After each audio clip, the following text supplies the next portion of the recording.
मालवण येथील राजकोट किल्ल्यावरील छत्रपती शिवाजी महाराजांचा पुतळा दुर्घटनाग्रस्त झाला। ही घटना संतापजनक आणि मनाला वेदना देणारी आहे। महाराष्ट्रातल्या जनतेमध्ये संतापाची लाट या घटनेमुळे पसरले।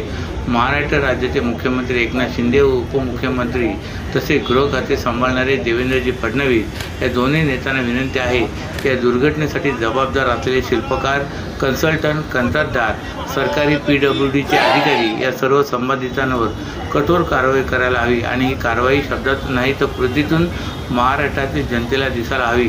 तसेच लवकरात लवकर तिथे युगपुरुष छत्रपती शिवाजी महाराज यांचा पुतळा पुन्हा उभारायला हवा। हे काम महायुतीने त्वरित करायला हवे।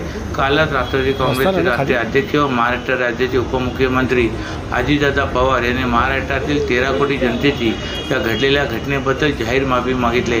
आम्ही जरी सत्तेत असलो तरी झालेल्या दुर्दैवी घटना ही संतापजनक आहे। त्यामुळे ठाण्यातील राष्ट्रवादी कार्यकर्त्यांनी या घटनेच्या निषेधार्थ जाहीर मूक आंदोलन केले, असे मत माध्यमांशी संवाद साधताना प्रदेश प्रवक्ते ठाणे व पालघर समन्वयक ठाणे जिल्हाध्यक्ष आनंद परांजपे यांनी व्यक्त केले। मालवण येथील किल्ला राजकोट इथे युगपुरुष छत्रपती शिवाजी महाराजांच्या पुतळ्याची जी दुर्घटना झाली ही अत्यंत संतापजनक आणि हृदयाला वेदना देणारी ही घटना आहे।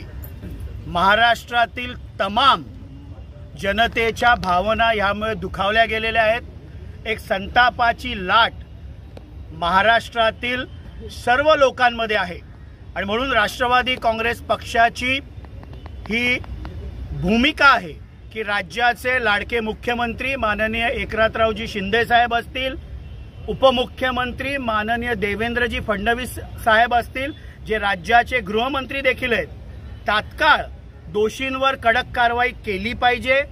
तो शिल्पकार असेल, कन्सल्टंट असतील, सर्व संबंधित सरकारी अधिकारी असतील, यांच्यावर कठोर शासन हे महाराष्ट्र राज्याने केलं पाहिजे।